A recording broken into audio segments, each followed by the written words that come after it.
Hi friends, ఎలా ఉన్నారు? ఈరోజు నేను ఒక మంచి స్నాక్స్ ఐటమ్ ప్రిపేర్ చేసుకున్నాను. అదే దానికి కావాల్సిన ఇంగ్రీడియంట్స్ ప్రాసెస్ ఏంటంటే రైస్ ఫ్లోర్, బియ్యపిండి, పెసరపప్పు, పచ్చి కొబ్బరి, బెల్లం, కొంచెం సాల్ట్, 2 ఇలాచీలు.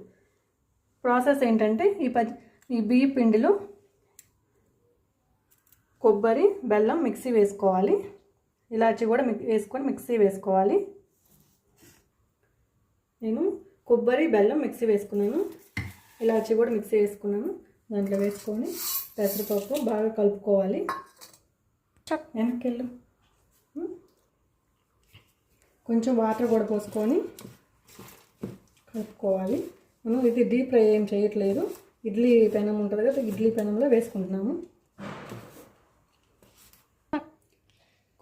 లాస్ట్లో కొంచెం నెయ్యి కూడా వేసుకొని బాగా కలుపుకోవాలి. పిండి ఒక అరగంట నానబెట్టుకుంటే బాగుంటుంది. తర్వాత ఇడ్లీ ప్లేట్స్ ఉంటాయి కదా, దానికి కొంచెం నెయ్యి కానీ ఆయిల్ కానీ వేసుకొని ఇలా వేసుకోవడమే.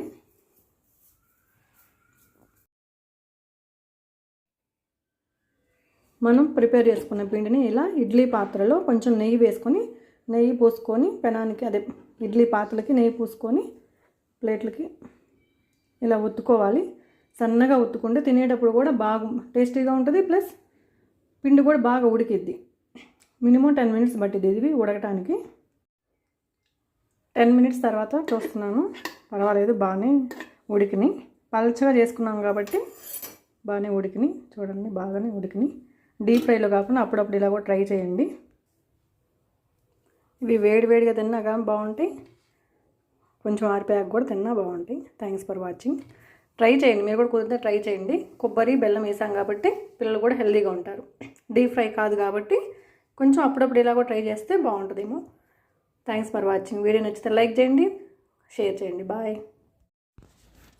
ఇంట్లో ఏమీ లేనప్పుడు అప్పటికప్పుడు చేసుకోవాలి అనుకుంటే ఇలా ట్రై చేయండి. సైడ్ ఎఫెక్ట్స్ కూడా ఏమి ఉండవు కాబట్టి చేసుకోవచ్చు.